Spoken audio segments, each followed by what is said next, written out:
What is up, everybody? So for today's video, we're gonna be checking out a couple videos, well, just two. We're gonna be checking out Aquaman and the Lost Kingdom review, with 3Cfilms and Tyrone Magnus. So yeah, man. This is gonna be the review of the movie. I'm actually gonna watch the movie tonight. So yeah, man, I'll give you guys my review on it as soon as I'm done watching. So yeah, man. Without further ado, here we go. Ready? 3, 2, 1, boom. Appreciate you clicking on this video. I just got done watching Aquaman 2 and the Lost Kingdom, and with this sequel to the billion-dollar hit Aquaman, we follow Arthur King, who is now ruler of Atlantis and a father. Everything seems to be going just fine in his life until Black Manta steps back in, holding the Black Trident, forcing Aquaman to team up with his once enemy brother Orm in hopes to save Atlantis and his family. That's all for now. Without any spoilers, so you guys, this will be a spoiler-free review. The end of the DCEU. Oh man, I can't believe it. We have come this far that we have now landed on the last movie for this universe, and it's Aquaman 2. And heck, even just on that note, 2023 was like a packed year for DC. They had 4 films come out, from The Flash, Shazam! Fury of the Gods, Blue Beetle, and now Aquaman. And well, like with a lot of those DC movies, we had been hearing early stuff about this film that made us really hesitant. Things like the test screenings for this film were terrible. People were walking out. Warner Brothers was having like 100 of them, fixing and editing things, adding in scenes, taking away scenes. Don't even get me started on which Batman was going to cameo in this movie, because we had Ben at one point. No, it was going to be Michael Keaton. Now bring Ben back. Now let's just have none of them. And you know, with that being the behind the scenes of Aquaman 2, perfect representation of the DC as a whole. Still though, even with a lot of things going against Aquaman 2, I really like James Wan and his first Aquaman. I thought the trailers still looked pretty stunning and fun. Black Manta was looking badass. Like,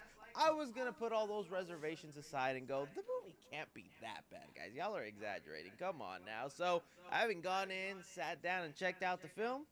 Yeah, it is not that bad. Now, don't get me wrong, there are flaws for sure, and there's going to be things in here that rub people the wrong way, but overall, I found this to be a pretty entertaining sequel for the first Aquaman. I mean, the best way I can describe Aquaman 2 in the Lost Kingdom is like, it's a Saturday morning cartoon. And I mean that in more positive ways than negative. It's got a lot of vibrant colors, stunning visuals. The energy attached to it, along with it being a little bit more silly than the first movie, makes for an entertaining watch. James Wan tried to go for more of a campy approach here, and campy is sometimes used negatively, but when done right, campy can be a lot of fun, and I feel like James Wan does have a handle on that at times. I mean, look at Malignant. Pretty campy horror movie, and I really love that movie. But in the comic book world, think of something like Sam Raimi's trilogy.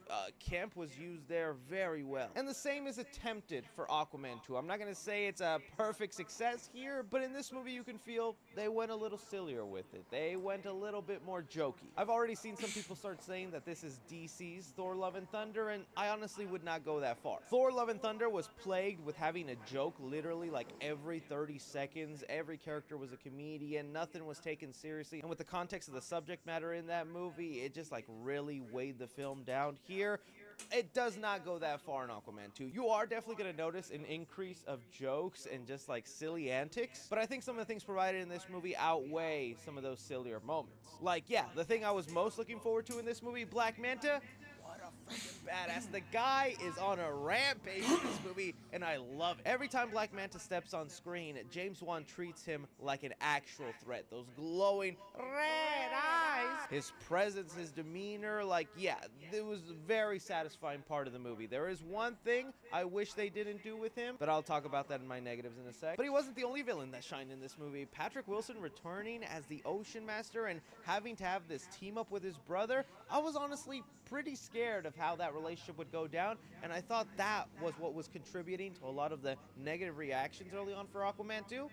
it's some of the best parts of the movie. Since Aquaman is now a father in this movie, early on they try to establish this theme that he was an only child. He didn't have a brother, he didn't have any siblings, and maybe deep down inside Aquaman did long for that. So once they start teaming up and going through this adventure, and all just for the purpose to save Atlantis, you see that brother dynamic form. You see Orm get much more likable. I found myself rooting a lot for Orm in here, and almost like he was given a great redemption. I also want to give a shout out to Randall Park in this movie. His role was also extended from what it was in the last movie. He gets to do a lot in here, and I found him pretty fun. Aside from those highlighted characters, I thought the visuals in here for the most part were still pretty stunning. Now, you do have your glaring CGI green screen moments, and a lot of that I think can be contributed to all the reshoots and meddling that the studio did, and you'll be able to tell what scenes are reshoots and what scenes were probably filmed long ago. But although the excitement of seeing Atlantis for the first time is now gone, it's not that exciting now that we saw it a second time, but I feel like James Wan does enough in here to keep the world interesting with some new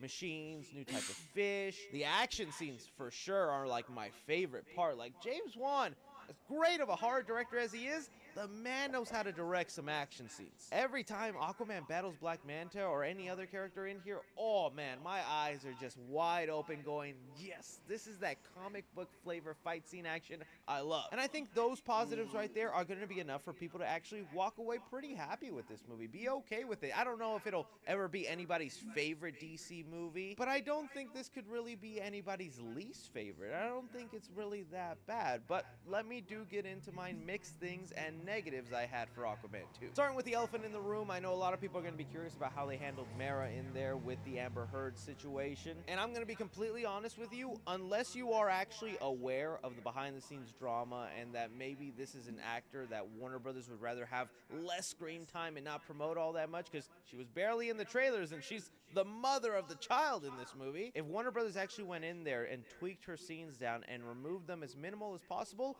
I don't feel it is that noticed unless you're literally looking for it. Now, with that said, there is a lot more Mara than I was expecting with a lot of the hate she gets and the way people were saying that she was just going to have like zero screen time in this movie. She's sprinkled throughout the movie quite a lot. But the movie also ends up making a lot of excuses and reasons for why she wouldn't be part of the journey, wouldn't be here. And I think story-wise it makes sense. And unless you're really looking for it, you're not going to notice, oh, Mara's not in this that much. To me, I also feel like the movie takes a while to get going, and the new shift in tone with it being much more sillier is gonna get some getting used to. I mean, the movie starts off with that same kind of energy that a character would go with, probably wondering how I got here. Well, let me explain it to you. And that just feels like such a whiplash from the tone and feel of the first Aquaman movie. But I think the movie really starts to come together and becomes much more entertaining and fun once Aquaman and Orm get together teaming up through the adventure. Aquaman 2, I think, is also going to suffer from something Blue Beetle suffered with, in that it's very much a been there, done that kind of comic book movie. So many of the plot lines and things that happen in here you have seen happen in other comic book movies. And that's something we're just going to see happen a lot now. Now that we have so many comic book movies, we're going to realize comic book storylines tend to repeat a lot. I mentioned I did have a negative with Black Manta, as badass and awesome as he was in the movie. Like, yes, he definitely carried the film. The way they go about enhancing his powers and stuff, I like it. It makes sense. He's just a human. He needs a way to fight a god, Aquaman, right? As the course of the movie progresses, the Black Trident becomes more of a thing that, like, possesses him and strips him away of his personality, which I think really hinders what makes Black Manta awesome. Like, early on, his interaction with Aquaman in this movie had me dying, and I just wanted more of that Black Manta personality being thrown on to Aquaman. I don't want to exactly give away the joke, but there is something that Black Manta says to Aquaman early on in the movie that I thought was so great. But unfortunately, he loses a lot of that personality, and the Trident makes him more of just like a typical bad guy, just like, I'm possessed, evil, mad, I gotta do this thing. I also do think there are going to be some people who get annoyed and roll their eyes to the theme of this movie because it very much plays on climate change. And it's not even just like a one sentence or just like a metaphor you can look into. It's something that the movie will remind you every other scene. They'll bring up climate change and the world getting hot, and it's stuff that I do think is important and I believe in. I think it's kind of crazy that we have people that go, I wanna be where the people are. I wanna see. They go, climate change is fake and all that stuff, like, whatever. But it is to a point where I was like, man, they are mentioning this a lot. I feel like some people are going to find it a little preachy. And lastly, kind of the biggest negative I had about Aquaman 2 that really brought it down a couple notches for me is Jason Momoa's portrayal of Aquaman. I've never been huge on Jason Momoa as Aquaman. To me, that's always been like a major miscast. But I also say that knowing Jason Momoa kind of made Aquaman a cool character. I mean, he was literally the DC character that was always made fun of, the guy who talks to fish, and he's the only one in the DC universe that has a $1 billion movie. Batman vs. Superman couldn't even make $1 billion. And while I felt like I didn't really start coming around to his version of Aquaman until the first Aquaman movie by James Wan, I was like, okay, I got an idea in there. He can be serious. He can be this leader. He's not just the drunk guy or someone you would hang out with at a bar. That's what, like, Aquaman was kind of feeling like to me here. A party dude, not necessarily someone I want to rule and lead Atlantis. Unfortunately, in Aquaman 2, all that is reverted back. He is so much more the party frat dude, going crazy, just yelling, woo, at any moment. And, hey, maybe some people love that. To me, it just was like really out there. I'm glad when some of the more serious moments happens, he does take it seriously, like when his baby's in danger, when his family's in trouble, yes. Heck, even the movie at one point addresses that Aquaman handles a lot of this trauma through his humor, but it's just dialed up to a noticeable notch where I don't think this is Aquaman I'm watching right now. I'm just watching Jason Momoa have fun. And like I said, I know some people are going to enjoy that and love that. To me, it just, that doesn't feel like Aquaman. Because you could take a lot of that same, woo, crazy fun personality, put it into Lobo, and that fits Lobo perfectly and would be awesome. But I don't think you could say the same about putting Lobo's personality into an Aquaman, you know? So with Aquaman 2 in the Lost Kingdom, I'm gonna give action 4 stars. I really like the way James Wan directs these comic book action scenes, especially when it came to Black Manta and Aquaman going at it. Like, that was just so awesome to see. Comedy in the movie, I'm gonna give it 3 stars. Some people are gonna find the humor annoying. I found it funny enough to where I carried along with it, but there are gonna be plenty of jokes in here that you might just not end up laughing and make the tone of the movie feel just overall silly. Drama in the movie, I'm also going to give it 3 stars. I don't think there was anything that super impressive with the story. I think it's a kind of a simple narrative. There's a couple of holes within the story as well, but it's suitable enough for what they're trying to do in here. Horror in the movie, I'll give 1 star too. This is still James Wan. Horror is in his blood, so he is going to have those nasty looking creatures in the ocean going after you, and I love those moments. And suspense in the movie, I'm going to give it 2 stars. Because of the more silly nature and just lighthearted feel, you're not really that scared, you know. Casual fans into the Aquaman world, I'm going to give it an A-. Cinephiles, I'm going to give it a B-. And critically, I'm going to give it a B-. For Aquaman 2 in the Lost Kingdom, I think this is a fun enough sequel to be enjoyed in theaters. Okay.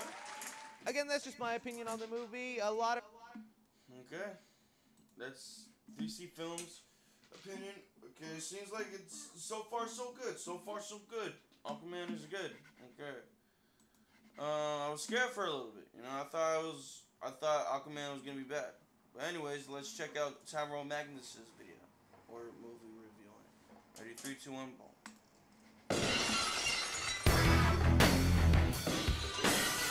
Oh no.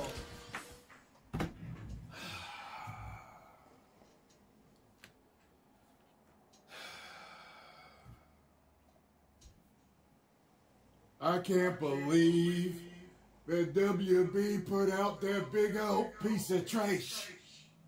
Oh my God. Damn. Oh, where do I start? That movie was stupid. A whole lot of stupidity in it. And it was a big old global warming movie. That's what it was all about. It was all about global warming. Now, I really don't have a problem with that. I know that's a point people fight over all the time. I once had a former friend and his woke wife. They are both woke. Ask me. They were asking me about something and they were like, and they literally asked me like this. Tells you believe in global warming, right? You believe global warming's real, right? I was like in my head, silently, I was like, oh, they're really cinched into this. Holy shit. And I was like, well, first of all, I've heard that what we call climate change is just a normal climate rhythm that the Earth goes through. I've also heard that it's humans' fault. I've also heard it's a little of both. personally, what I feel as a human being on this planet, that it's our only home and we should take care of it as much and as well as possible. Stop polluting it, stop dirtying and messing it all up, and take care of it as if you'll never get another home again. That's how I feel. So, on that matter, that's what the whole movie was about, you know? And that's what I told them. But anyway, so, now, moving forward, I wish that, you know, it had a good look to it. It had a similar feel to how the first one felt. However, the problem is, by the way, it irritates me how much their hair moves underwater. Like, I've seen white folks underwater, you know, filming things and doing stuff like that, you know, documentaries. I've seen how white folks' hair moves. It don't move like that. It's like too much. Even their beard be flapping and stuff. I'm like, it's a little bit too much. It reminds me of when I play games, certain video games, like, for example, I think last time I noticed it, sorry, something flew out my mouth. It wasn't Resident Evil 4. It was the DLC for Village, I think. And Ethan, like, his hair, I think it was Ethan. Like, I'm like, look, I got plenty of people as friends on my, you know, in my life. Some of them are white, and I never see their hair move like that. Like, white people in video games, they just move and their hair goes like this. It's like it's too much. That's like it's totally how you know it's a video game. You know what I mean? Because their hair doesn't move like that. They don't even have black people's hair like move. And I'm like, our hair doesn't move like that. What are you doing? That's how it feels to see them underwater and to see the hair flapping. Okay? The special effects were good for the most part. You know, it had that vibrant look that the first movie had. For those of you that do not like Amber Heard, she is probably going to be in the movie longer than what you think. I don't think she's in there too much. They probably did cut her out of certain parts, but she's in certain, I guess you could say, vital moments where it would be like, if you wanted them to cut her out, you realize they cut her out as much as they could have. Get what I'm saying? So, so there's that. So she's in it. She does actually have a cool part where she goes after somebody. And I was like, oh, that's the part. Oh, that's the part from the trailer.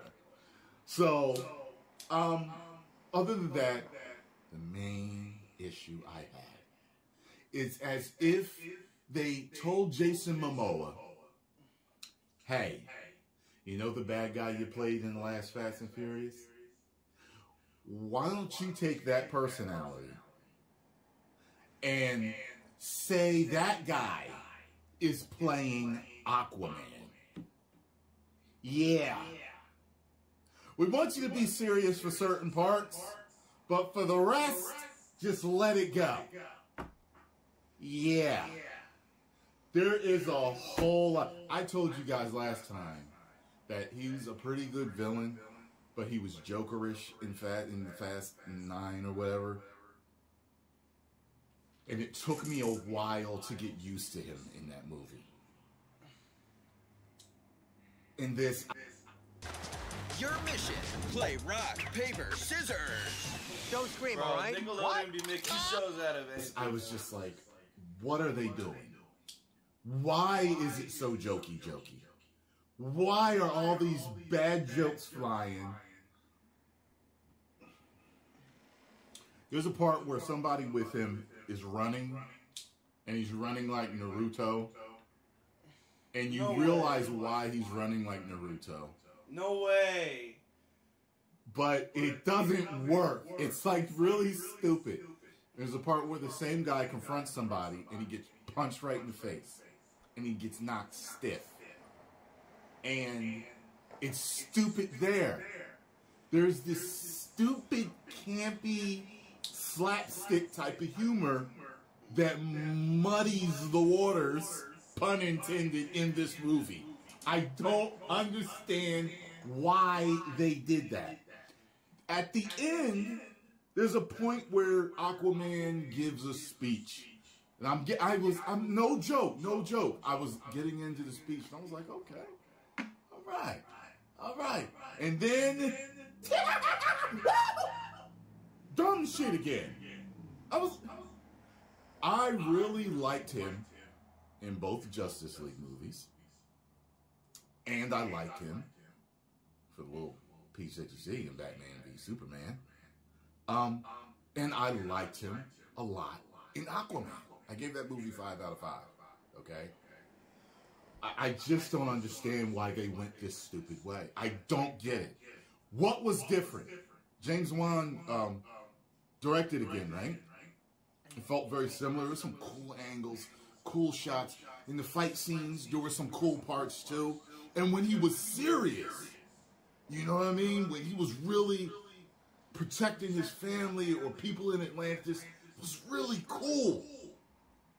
But they just, I just felt, it feels like, see, I don't know the real Jason Momoa. I don't know how he really is in real life. But it's as if they said, hey, just have fun. You know when people give movie reviews and they're like, it really feels like he was really having a lot of fun on set filming this. Oh, it feels like he was having a whole lot of fun on set filming this, all right? Too much fun. He needed to be reeled in, okay? So I don't know if it's him or if it was them just saying, hey, have a go at it. And yeah, that's what we want. Yeah, keep doing that. I have no idea. Jason Momoa is still one of my favorite bulls out there acting. You know what I mean? The greatest dude, bro, of our time. You know what I'm saying? I'm down with all that, but this movie was dumb. I probably will not be buying it. You know how the Marvels, I told you, it wasn't shot bad and it actually looked good. And the majority of the time, the special effects were good or passable. It was just boring. This was just stupid. I'm going to give Aquaman 2 a 2 out of 5. Woos! I never need to see it again in my life.